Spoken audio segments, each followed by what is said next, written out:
Part-3. The Secret in the Cellar. The metal door creaked open with a groan that echoed through the dark basement. Inside, the kids' flashlights revealed a hidden workshop, dusty, mysterious, and packed with strange gadgets. The air smelled of old oil, rust, and adventure. Leo's eyes went wide. Wow, this is like a time capsule. Or a horror movie set, Max whispered, clutching Noodle like a teddy bear. Sophie stepped forward, flashlight shaking slightly. No way, this is real science. Look, blueprints, old tools, even a generator. She brushed the dust off a work table, uncovering gears, wires, and half-built machines. Ella pointed toward a glowing tube in the corner. What's that light? The kids crowded around. It was a glass cylinder filled with a faint blue liquid that shimmers like moonlight. Inside floated a small metal sphere, softly humming. It's beautiful, Ella whispered, like it's alive. Sophie's eyes sparkled. That's no ghost, that's power. Some kind of energy core. Dr. Maple must have built it. Max squinted. Or it's an alien egg about to hatch. Leo grinned. Only one way to find out. Before anyone could stop him, he poked the glass with his finger. Bzzz! A spark shot out, lighting up the whole room. The kids screamed. Noodle yelped and hid behind a crate. The metal sphere glowed brighter, spinning faster and faster until it suddenly stopped. The room fell silent. Sophie's hair stood on end. Leo, do not touch mysterious glowing objects. Rule number 1 of science. Leo rubbed his finger. Noted. But hey, it worked. It stopped glowing. Max peeks out. Yeah, right. Before it explodes and turns us into toast. But instead of exploding, a small panel on the wall slid open with a hiss. They froze. Behind it, a hidden shelf revealed stacks of dusty notebooks labeled in neat handwriting.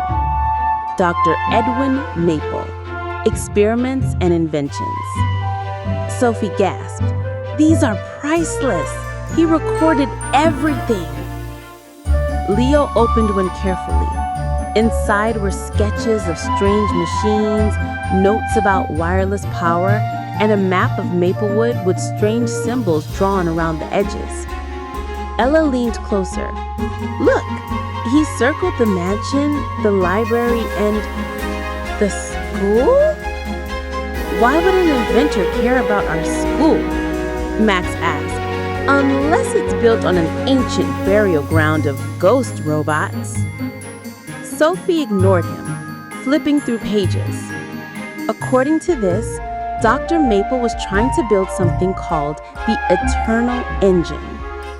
Leo's eyes lit up. That sounds epic! It says here, Sophie read, the Eternal Engine will power Maplewood forever, clean and endless. But it must stay hidden until the town is ready. Hidden where? Ella asked. Before Sophie could answer, the generator in the corner coughed, sputtered, and flickered to life. The blue light filled the room again, brighter than before. The notebooks rustled as if a breeze passed through. And then, faintly, a voice crackled from an old speaker on the wall. If you're hearing this, I need your help. The kids froze. Even Noodle whimpered softly. Leo stepped closer. Hello? Who's there? This is Dr. Edwin Maple. My invention is in danger. Someone is trying to steal it. The Eternal Engine must never fall into the wrong hands. The kids looked at each other in shock. Wait, did he just say someone's trying to steal it? How old is this message? Sophie frowned. At least 40 years. But if the system still works, maybe it's been running this whole time. Ella clutched her notebook. Then maybe those lights we saw weren't ghosts. Maybe someone is here, right now, looking for the engine. A floorboard creaked above them. The kids froze again. Another creak. Footsteps. Slow.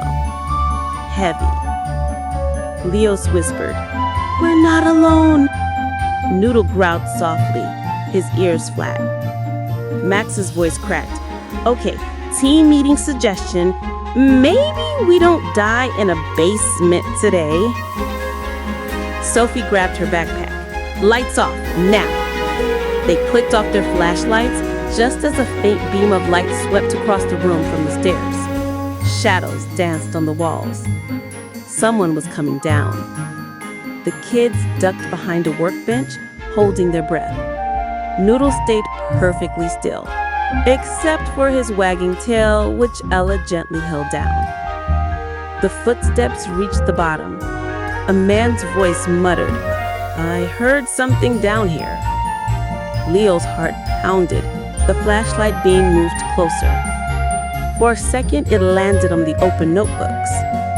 Bingo! Dr. Maple's notes. He stepped forward, reaching for them. But before he could grab them, crash! Max's elbow knocked over a pile of metal pipes. The man spun around. "Who there?" The kids scrambled. Leo grabbed the notebooks and whispered, "Run!" They dashed through the workshop toward a narrow tunnel behind the crates. Noodle barked wildly as the man shouted and chased after them. Leo led the way through the tunnel, ducking under cobwebs and pipes. Max tripped twice. Sophie hissed directions. Ella held onto Noodle's leash, and all of them laughed and screamed at the same time. Finally, they burst out through a hidden door behind the mansion, collapsing in the tall grass, gasping for air. Max wheezed. "That was terrifyingly awesome." Sophie clutched the notebooks. "We need to figure out who that man was." Leo nodded, still catching his breath. "And what he wants with Dr. Maple's invention." Ella looked back at the mansion. "Whatever it is, we're part of it now." Noodle barked once in agreement, and then proudly dropped something at Leo's feet. A shiny silver key. Leo picked it up. It was engraved with a symbol that matched one from Dr.